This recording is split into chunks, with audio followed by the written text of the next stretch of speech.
Hi my YouTube family, I hope आप सभी अच्छे होंगे। मैं भी अच्छी हूँ और welcome back to my channel Rangrez. और आप मेरे साथ सुन रहे शीता एंड निक्की की लव स्टोरी का पार्ट 42। वैसे तो मैं डिसअपॉइंटेड हूँ। मेरी बिल्कुल भी अंदर से इच्छा नहीं है कि मैं आप लोगों को रिकॉर्डिंग करके डालूँ, सब कुछ करूँ, स्टोरी को आगे बढ़ाऊँ। मेरा बिल्कुल भी मन नहीं है, बट फिर भी कई लोगों ने एक रिक्वेस्ट करी है, तो सिर्फ उन लोगों के लिए ही मैं स्टोरी को यहाँ पर अब पोस्ट करूँगी। यार, यहाँ पर व्यूज़ मेरे अच्छे खासे आ रहे हैं, सब कुछ बढ़िया चल रहा है। तो बिना सब्सक्राइब किए आप अगर स्टोरी सुन रहे हो तो यार ये कोई अच्छी बात तो है नहीं। तो कम से कम सब्सक्राइब ही कर लो यार, ताकि मुझे भी अच्छा लगेगा। सामने वाले की कम से कम जो मेहनत कर रहा है जो इंसान, कम से कम उसको अंदर से मोटिवेशन तो मिलनी चाहिए ना। तभी तो वो आगे के एपिसोड या आगे की जितनी भी स्टोरी है वो लेके आएगा। तो सपोर्ट कर लो थोड़ा-सा, तो क्या ही हो जाएगा। चलो बढ़ते हैं स्टोरी की तरफ। तो यहाँ पर हम लोग देखते हैं मूवी का जैसे ही सॉन्ग जैसे ही खत्म होता है, निकी फिर से बेड पे बैठकर मूवी देखने लगती है। अब तक इशिता जो खुद को कंट्रोल कर रही थी, वो उठकर बेड की ओर जाने लगती है। निकी जो उसे आता देख कहती है, खबरदार जो बेड पे बैठी भी तू, मुझसे बुरा कोई नहीं होगा। निकी जो हाथ को दिखाकर बोल रही थी, और उसी हाथ में उसकी रिमोट भी था। इशिता उसका हाथ पकड़कर उसे खींचती है, जिससे निकी बेड से उठकर सीधे इशिता के सीने से जा लगती है। इशिता उसे गोद में उठाकर सोफे की ओर ले जाने लगती है, क्योंकि भाई निक्की ने बोला था बेड पे मत आओ। सोफे के लिए तो उसने कोई डिस्क्राइब करा ही नहीं था, तो वो बंदी अपने सोफे पे लेके आ जाती है। अब हालत ये थी, निक्की को भी भाई कहाँ कंट्रोल होता है ऐसे मामलों में। निक्की जो इशिता के परफ्यूम की खुशबू जो थी, उसको इतनी पागल कर रही थी। एक एक बात और, हमारी जो इशिता थी वो जेंट्स परफ्यूम लगाती थी। तो अब आप लोग समझ जाओ, निक्की को पागल होना ही था। और मैंने पहले भी बताया था कि इशिता को लड़कों की तरह रहना और कपड़े भी उनकी तरह ही वो पहनती थी, तो अब अट्रैक्शन तो निक्की को हो गई। वो सारे शौक इशिता के जो थे वो लड़कों वाले ही थे। उनकी शायद गलती ये हो गई थी भगवान से कि इशिता को लड़के की जगह लड़की पैदा कर दिया, बस यही गलती भगवान से हुई थी। निक्की इशिता की गर्दन में अपने दोनों हाथ ले जाती है। इशिता के अट्रैक्टिव और चार्मिंग लुक, उसके अलावा उसकी बॉडी से आ रही खुशबू उसे पूरी तरीके से पागल कर रही थी। इशिता निक्की को एक झटके में सोफे पर दे मारती, मतलब फेंक देती है। धीरे से फेंका था, चोट नहीं लगी थी, और अपने शर्ट के बटन को अनब्लॉक करती है। बेड पे आन सोफे पे आने से तो मना नहीं किया था निक्की ने। सोफे पे सोफे पे तो वो कुछ भी कर सकती थी। ये सुनकर निक्की मुस्कुराने लगती है। निक्की निक्की कहती है, प्लीज, बहुत मुश्किल से मैंने साड़ी को पहनी है। इशिता कहती, कोई बात नहीं, पत्नी का काम होता है पहनना, और पति का काम होता है उसे उतारना। इशिता अपनी शर्ट के बटन को ओपन करती है और शर्ट को उतार देती है, और उसके पल्लू को पकड़कर एक झटके में उसके सीने से सरका देती है, जिससे निक्की का चेस्ट एरिया और उसकी नेवल साइड साफ साफ दिखाई दे रही थी। बाकी था तो ब्लाउज उतारना बस। इशिता धीरे धीरे उसकी ओर झुकने लगती है, और झुककर उसके लिप्स पे अपने लिप्स को रखती है, और उसे बहुत ही ज़्यादा पैशनेटली किस करना स्टार्ट करती है। सीता उसके बालों में हाथ फेरते हुए उसके होठों के ऊपर आती है, और उसको फिर एक बार फिर से पैशनेटली किस करने लगती है। और निक्की जो कुछ ज़्यादा ही अट, उसकी तरफ अट्रैक्ट हो रही थी, वो इशिता के इनर वियर के साइड जाती है और उसको ओपन करने लगती है, और उसे किस करते हुए उसके बेल्ट जो होता है इशिता का, वो खोलने लगती है। ये तो इशिता से भी ज़्यादा तड़प रही थी।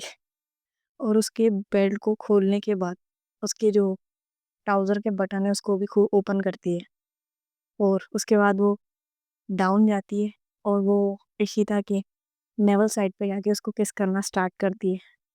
और जैसे ही वो ये मूवमेंट करती है, इशिता पूरी तरीके से पागल हो जाती है। वो जैसे डाउन जाती है, उसके सेंसिटिव पार्ट के ऊपर जाके वो लिक करना स्टार्ट करती है। सॉफ्टनेस एरिया में हाथ ले जाने लगती है, जिससे इशिता उसके लिप्स को छोड़कर मोंग करना स्टार्ट कर देती है। निक्की उसे नीचे करके उसके ऊपर आकर उसकी चेस्ट पे जाती है। वहां पर वो लिक करना स्टार्ट करती है और बहुत ही मतलब जुनून वाली स्टाइल के अंदर किस करना स्टार्ट कर देती है। वो एक हाथ से उसको प्रेस करती है, वो अपने दूसरे हाथ से उसको भी प्रेस करती है और वो किस करना स्टार्ट करती है चेस्ट एरिया पे। यहाँ पर इशिता की पूरी तरीके से हालत खराब हो जाती है और वो इशिता के दोनों हाथ को लॉक करके दूसरे हाथ से उसके चेस्ट एरिया को सहला रही थी और तीसरा अपने लिप से उसके चेस्ट एरिया को सक करती है, लिक करती है और उन पर बाइट भी करना हो जाती है। इशिता इससे बहुत ज्यादा पागल हो रही थी। इधर सैम जो कुछ ज्यादा ही वाइल्ड हो गई थी आयशा आयशा के साथ। उसके सेंसिटिव पार्ट को उसने इतने रफ तरीके से यूज करा था कि थक हार कर हमारी आयशा सो गई थी, वो भी सैम के कंधों पे। शाम को 6 बजे शक्ति और आशी मार्केट से गोलू और सामान को लेकर आते हैं। हॉल में सामान रखकर गोलू रोते हुए कहती है, गोलू कहती है, मम्मा मम्मा टम्मी तो भूत लगी है, क्योंकि वो तोतली बोलती है ना यार, इसलिए। शक्ति कहती है, आशी तुम सामान रख दो किचन में, मैं गोलू को दी के पास छोड़कर आती हूँ। आशी कहती है ठीक है। शक्ति गोलू को गोद में उठाकर ऊपर कमरे में ले जाती है। डोर लॉक था, वो डोर को लॉक करती है। अंदर तो हमारे दोनों मेन कपल सो रहे थे थक हार कर, दोनों सोए हुए थे। निकी जो नींद में, इशिता ने जो इशिता नीचे थी, निकी उसके जस्ट ऊपर थी और वो सोई भी उसके चेस्ट एरिया के वहीं पे थी। तो उसने अपने लिप्स को उसके चेस्ट एरिया के ऊपर रख रखा था, जिसको वो नींदों में बच्चों की तरह चूस रही थी। ऐसा लग रहा था जैसे छोटा बच्चा अपनी माँ के पास दूध पीता ना, सेम उसी तरीके से। और समझ में नहीं आ रहा गोलू उसकी बेटी थी या ये बेटी है, समझ में नहीं आ रहा। अब ये क्या बच्ची बनेगी यार। शक्ति बहुत ज्यादा लॉक कर रही थी, बट कोई भी अंदर से ना उठ रहा था ना ही जवाब दे रहा था। वही सोए हुए थे, वो कैसे देते। शक्ति कहती, बच्चा लगता है मम्मा नींद बहुत ज्यादा गहरी नींद में सो गई है, वो तो गेट भी नहीं खोल रही है। गोलू कहती, मम्मा पापा बोलकर वो बहुत तेज रोने लगती है। उसके रोने की आवाज सुनकर अंदर दोनों की ही नींद टूट जाती है। निक्की कहती, ओ नो, गोलू रो रही है और मैं ऐसे नहीं जा सकती। इशिता की थी, रिलैक्स, कपड़े तो सारे आपने मेरे उतारे थे, आपने तो सब पहन रखा है। इशिता उसका पल्लू ठीक करने लगती है। इशिता कहती है, अभी निकी के सामने पूरी ओपन थी, फिर भी उसे हल्का भी शर्म नहीं आ रही थी। आई भी कैसे, बंदी बिगड़ जो गई थी शादी के बाद, और ये बिगाड़ने वाली और कोई नहीं, निकी थी। इशिता अपना शर्ट उठाकर पहनकर बाथरूम में चली जाती है। निक्की जाकर गेट खोलती है। गोलू निक्की को देखते ही कूदकर उसके गोद में आ जाती है। शक्ति ये देखकर मुस्कुरा देती है। शक्ति का शक्ति की जो नजरें है वो निकी के होठ पे जाती है, जहां निकी की सारी लिपस्टिक होठ से हटकर पूरी फैल चुकी थी। शक्ति कहती है, वैसे जीजू अंदर क्या कर रहे हैं। निकी कहती, तुम्हें कैसे पता कि अंदर तुम्हारी जीजू है। शक्ति कहती है, वो तो आपकी लिपस्टिक बता रही है। निकी अपने होठों को टच करती है, फिर बोलती है, ज्यादा नहीं हो रहा, चलो जाओ यहाँ से। निकी गोलू को लेकर अंदर अंदर ले जाने लगती है तो आशी कहती है, भाभी। निकी कहती, हाँ। आशी कहती है, गोलू का दूध। निकी आशी के हाथ से दूध का बोतल लेती है और दूध का बोतल टेबल पर रखकर जाती है। फिर वो बेड पे बैठकर गोलू को बेड पर लेटाती है और बोतल उठाकर गोलू को पकड़ा देती है। गोलू दूध दूधू बोलकर दूध की बोतल पे या पट्टा मारती है, क्योंकि यार वो सुबह से गए हुए थे, शाम को आए थे तो भूख तो लगेगी बच्चे को। और दूध को पीने लगती है। निक्की उसे देख रही थी और हल्की हल्की स्माइल कर रही थी। थोड़ी देर में गोलू दूध खत्म कर देती है। निक्की बोतल साइड करके उसे अपने गोद में ही सुलाती है और उसके बालों को सहलाने लगती है और लोरी सुनाती है। धीरे धीरे गोलू भी नींद में पूरी तरीके से नींद में चली जाती है। तब तक इशिता भी नहा धोकर फ्रेश होकर आती है और इस तरह अपनी बेटी को सोता देख वो भी निक्की के बगल में साइड में आके बैठ जाती है। ज्यादा जोर से बोलने पर कहीं गोलू उठ ना जाए, इसीलिए ये दोनों धीरे धीरे बोलने लगते हैं। निक्की कहती धीरे से निक्की बहुत धीरे से बोलती है, नहाने के बाद और अट्रैक्टिव लग रही हो तो क्यों ना। इशिता धीरे से कहती, नो, अभी मेरी बारी बाकी है। निक्की ये सुन के मुस्कुराती है और फिर गोलू को बेड पे सुलाकर धीरे से कहती है, इसे देखते रहना, मैं कुछ खाने के लिए लाती हूँ। इशिता कहती है, हाँ, ओके ठीक है, जाओ। इशिता अपनी मासूम सी जान को देख रही थी, कैसे वो दुनिया से अनजान कितने सुकून से सो रही थी। आज सुबह गोलू की क्यूट हरकत को याद कर वो मुस्कुराने लगती है कि उसकी बेटी उससे कितना प्यार करती है। वो गोलू के माथे पर एक सॉफ्टली किस करती है और उसके उसके हाथ उसके साथ ही हल्का सा, मतलब जैसे बच्चा सोता है अपन उसके पास में लेटते ना, वैसे लेट कर हल्की सी अपने फोन निकाल के और सेल्फी लेना स्टार्ट करती है।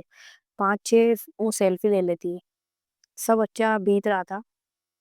अब तो क्योंकि राठौड़ विला में मेरे ख्याल से शादी होने वाली है। अब शादी किसकी होगी वो आगे देखेंगे। इधर एक सुनसान रोड पर एक लड़की बीच रोड में बैठकर ना जाने क्या कर रही थी। इत्तेफाक से अदा उधर से ही आ रही थी, क्योंकि राठौड़ विला को और जाने वाले वाला रोड इलेक्शन की वजह से ट्रैफिक लगा हुआ था, जिस वजह से वो इधर से आ रही थी। सामने बैठी लड़की को अदा दूर से पहचान लेती है और फिर खुद से, ये यहाँ क्या कर रही है। फिर अदा कार को रोककर बाहर निकलती और उस लड़की के पास जाती, जो लड़की अभी फेस पे मास्क लगाए हुए बैठी हुई थी, पर उसके फेस पे एक बहुत बड़ा कट लगा हुआ था, जिसे देख के लग रहा था अभी अभी फिलहाल में बनाया गया है। अदा वो देखती है और घबरा जाती है। वो लड़की सामने खाली रोड पे ही उसे बैठने का इशारा करती है, जिसे समझकर अदा डरते हुए वहीं बैठ जाती है। वो लड़की अपना हाथ बढ़ाकर इशारे में ही अदा से उसका हाथ मांगती है। पहले तो अदा सोचती है कि वो हाथ दे या ना दे। सोचती है कि शायद इसे कुछ देना होगा, तो वो अपना हाथ धीरे से बढ़ाती है और वो जैसे ही हाथ बढ़ाती है, वो लड़की उसका हाथ पकड़कर चाकू निकाल लेती है और उसके हाथ को काटने ही वाली थी कि अदा अपना हाथ फटाक से खींच लेती है। पर चाकू पे धार ज्यादा था, जिस वजह से उसके हाथ में कट लग जाता है और खून बहने लगता है। अदा गुस्से में चिल्लाते हुए कहती, पागल हो गई है क्या तुम, ये क्या कर रही हो। वो लड़की की ओर देखती है। वो लड़की जो उसे देख रही थी, उसकी ठंडी आंखें और शांत माहौल अदा को और भी ज्यादा डरा रहा था। वो लड़की तो उसे नॉर्मली देख रही थी, पर उसका शांत लहजा और उसका रवैया अदा को डराने पे मजबूर कर रहा था। इधर एक हवेली में कुछ लोग पैसे के बॉक्स में पैसों को बॉक्स में पैक कर रहे थे और एक गंजा आदमी उन पे चिल्ला रहा था, बॉस आ ही रहे होंगे, तुम लोग हो कि एक काम भी पूरा नहीं किया, एक एक को जिंदा गाड़ देंगे। वो तभी वहां एक आदमी आता है जो 20 से 25 साल का लग रहा था। वो फेस पे अपने कपड़ा उसने फेस को कवर कर रखा था बांध के। उसके पीछे कुछ आदमी खड़े थे, उसका आधा फेस ढका हुआ था और आधा आधा नहीं। उसकी आंखों को देखकर लग रहा था कि वो अभी बहुत गुस्से में। वो चिल्लाकर कहता, ये सारे पैसे माफिया में फैला दो, कोई आदमी नहीं छूटना चाहिए, एक एक आदमी को खरीद लो, मुझे इशिता की जिंदा लाश चाहिए। उसके अपनों में से भी हमारे 2 आदमी है। इस बात से इशिता अनजाने कि हमारे 2 आदमी हर पल उस पर नजर रख रहे हैं। इस बार इशिता का ही डी एंड होके रहेगा। इधर सारे लोग खाना खाकर सो रहे थे, सिवाय इशिता के। निकी जो गोलू के सीने पे हाथ रखकर सो रही थी, और इशिता जो साइड में बैठकर उन्हें देख रही थी और कुछ सोच रही थी। वो थोड़ी देर उन्हें ऐसे ही देखती है, फिर धीरे धीरे ऊपर टेरिस पे जाती है, जहां पहले से ही उसका कोई इंतजार कर रहा था। अंधेरे में साफ उसका चेहरा दिख नहीं रहा था, पर उनकी बातें क्लियरली सुनाई दे रही थी। इशिता कहती है, तुम्हें सबसे अब तक छिपाया क्योंकि उसके पीछे एक कारण था। मेरी फैमिली पे खतरा बढ़ता जा रहा है। अब तक जैसे तैसे मैंने उन्हें बचाने की कोशिश की, पर आगे मुझे लग रहा है शायद लड़ाई मुझे अपनों से लड़नी होगी, जिसमें मुझे तुम्हारी मदद की जरूरत है। तुम भी कभी मेरी दुश्मन ही थी, पर अगर तुमने मेरी मदद की तो मैं वादा करती हूँ कि चीफ मेंबर की सीट माफिया में मैं तुम्हें दूंगी। क्या चीज हो यार तुम, फ्यूचर का सब पहले से ही सेट करके रखती हो। मतलब कैसे? दुश्मन के प्लान के बारे में तुम्हें कुछ नहीं पता, फिर भी सब प्लान पहले से ही कर रखा है। सच में इशिता राठौर, सिर्फ एक ही है। मैं तुम्हारी मदद करने को तैयार हूँ, पर मुझे सीट नहीं, मुझे कुछ और चाहिए। इशिता कहती, कुछ और? कुछ और क्या चाहिए तुम्हें? मेरे पास तो कुछ नहीं। इशिता राठौर से दोस्ती। इशिता कहती जिससे नफ़रत करती है, कभी उससे दोस्ती नहीं करती, पर तुम में बात ही अलग है, ठीक है? इशिता और वो दोनों हाथ मिलाते हैं, फिर दोनों एक हग करते हैं। इशिता उससे दूर होकर उसे एक गन देती है। इशिता कहती आज से तुम मेरे रूम में रहोगी, क्योंकि तुम्हें अपने प्लान का हर अपडेट डेली मुझे देना होगा। तुम्हारे रूम में मतलब सिर्फ अपडेट के लिए या कुछ और के लिए? इशिता कहती बकवास बंद करो, जैसा कहा है वैसे करो।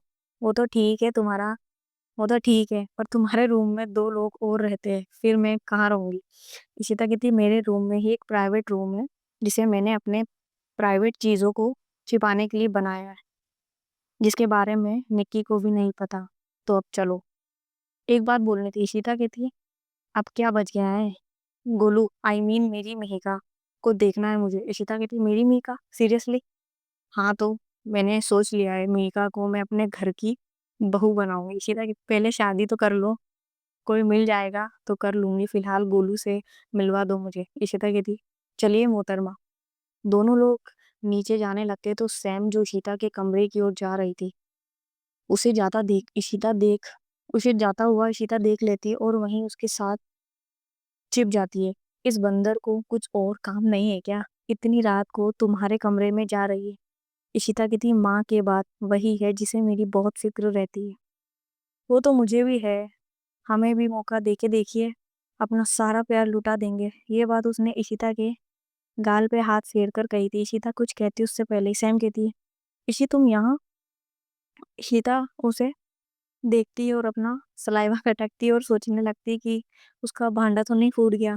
पर वो जैसे ही अपने बगल में देखती है वहाँ कोई नहीं होता, वो इधर उधर देखने लगती है। सैम कहती क्या हुआ, किसे देख रही है? इशिता कहती वो मैं टेरिस से अभी आई थी तो देख रही थी कि डोर लॉक किया या नहीं। सैम कहती तू ठीक है? इशिता कहती हाँ बिल्कुल, आई एम गुड। मैं ठीक हूँ, मुझे क्या होगा? सैम कहती क्योंकि मैडम हमारे टेरिस पे सेंसर डोर है जो किसी सेंस पे खुल जाता है और बंद हो जाता है। इशिता को तो अब यहीं फंस इशिता को क्या था, अब तो वो यहीं फंस गई थी। सैम उसे ऊपर से आके नीचे तक देखती है, अपने चिन को खुजलाते हुए। सैम कहती तू कुछ तो मुझसे छिपा रही है। इशिता कहती ए ऐसा कुछ नहीं है, चलना, ऐसा कुछ भी नहीं है। वो बस मैं भूल गई थी। वो शायद रूम का गेट लॉक करना भूल गई। सैम कहती चिल यार, मैंने तो बस ऐसे ही कहा था। खैर एक खैर एक मैं ये बताने आई थी कि मन्नत को टेंशन हो रही क्योंकि अब तक अदा जी घर नहीं आई है। उधर जो दीवार की ओर छिपी हुई थी वो सब सुन रही थी। उसके मुंह से फ्लो फ्लो में निकल जाता है क्या? सैम उधर देखने लगती है और ऋषिता अपना सर पीट लेती है फिर से। ऋषिता कहती क्या हुआ, किसे देख रही हो? सैम कहती ऐसा लग रहा है जैसे हमारे अलावा भी कोई है यहाँ पे। ऋषिता कहती तुम्हें भ्रम हो रहा होगा, तुम वो सब छोड़ो, अदा का फोन ट्राई करो। सैम कहती सब हो गया, फोन बंद आ रहा है, आर्मियों को भेजा है, कुछ पता चलता है तो वो खुद हमें फोन करेंगे। मुझे तो डर है कि कहीं रिद्धि ने उसे कुछ इशिता की थी रिद्धि उसे कुछ नहीं करने वाली, क्योंकि वो तो उसकी सैम की ओर देखकर मतलब उसकी दुश्मनी तो मुझसे है ना। सैम कहती हाँ पर अदा ने तुम्हारी हेल्प कुछ ज्यादा ही की थी, तो शायद वो गुस्से में। इशिता कहती पॉजिटिव सोचो तो कुछ नहीं होगा, एक काम करो, तुम नीचे जाओ, मैं एक बार गोलू को देख देख लूं कहीं वो जाग तो नहीं गई। सैम कहती ठीक है। तो अब देखते हैं कि ये नया दुश्मन कहाँ से आया, इसका प्लान कुछ खतरनाक तो नहीं है। अब इशिता के लाइफ में जिंदगी में नई नई चीजें होती रहती है, तो देखते हैं नेक्स्ट पार्ट में क्या होता है। और आज का पार्ट मैं यहीं पे खत्म करती हूँ। आई होप गाइस आपको स्टोरी अच्छी लग रही होगी। तो मैं यही कहना चाहूंगी, या सब्सक्राइब कर लो चैनल को, ताकि मेरी स्टोरी आप तक पहुंचे और आप उसको सुनो। और लाइक भी करो, कमेंट भी करो, शेयर भी कर दिया करो अपने दोस्तों के साथ, ताकि कई लोग होते हैं यार जो अलग यूनिक स्टोरी सुनना पसंद करते हैं। तो वो अभी मेरा ये मोमेंटम चल रहा है, तो वो भी सुन लिया करेंगे। चलो मिलते हैं नेक्स्ट स्टोरी में। Tata bye bye, take care.